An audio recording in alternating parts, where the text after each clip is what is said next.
اعوذ باللہ من الشیطان الرجیم بسم اللہ الرحمن الرحیم۔ بخاری شریف کی حدیث نمبر 375۔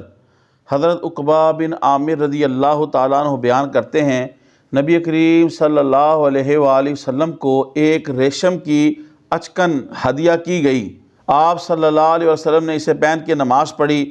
جب آپ نماز سے فارغ ہو گئے تو آپ صلی اللہ علیہ وسلم نے اس کو بہت سختی سے اتارا جیسے اس سے نفرت کرنے والے ہوں، اور آپ صلی اللہ علیہ وسلم نے فرمایا یہ متقین کے لائق نہیں ہے۔ محترم خواتین و حضرات، اس حدیث شریف کے اندر بتایا گیا کہ نبی کریم صلی اللہ علیہ وسلم کو ایک ریشم کی اچکن ہدیہ کی گئی۔ آپ صلی اللہ علیہ وسلم نے اسے پہنا اور نماز پڑھی۔ محدثین فرماتے ہیں ہو سکتا ہے کہ جس وقت آپ صلی اللہ علیہ وسلم نے یہ پہنی ہو اس وقت ریشم ممنوع نہ ہو مردوں کو پہننا، یا پھر یہ ہے کہ آپ صلی اللہ علیہ وسلم جب اسے پہن لیا تو اس کی حیت اور اس کی کیفیت جو ہے کہ یہ ریشم کا ہے یہ آپ کو بعد میں معلوم ہوئی ہو۔ بہرحال حضور صلی اللہ علیہ وسلم نے نماز سے فارغ ہونے کے بعد اس کو اظہار نفرت کے ساتھ، سختی کے ساتھ اتارا، اور پھر فرمایا بھی کہ یہ متقین کے لائق نہیں ہے۔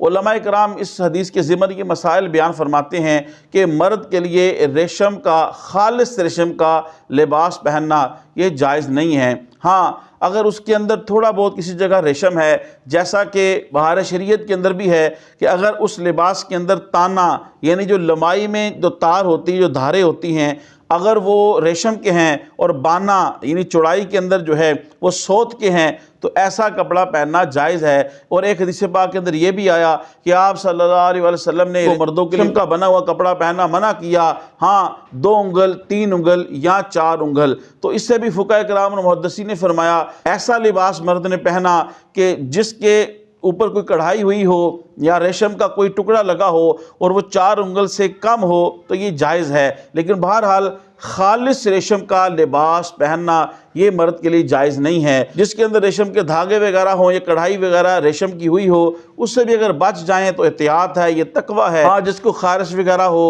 یا جسم کے اوپر کوئی ایسی بیماری ہے کہ سوتی یا موٹا کپڑا اس کو تکلیف دیتا ہے، ایسی عذر کی صورت میں اگر اس نے ریشمی لباس پہنا ہے تو اس کے لیے جائز ہے، لیکن یہ عذر کی صورت ہے۔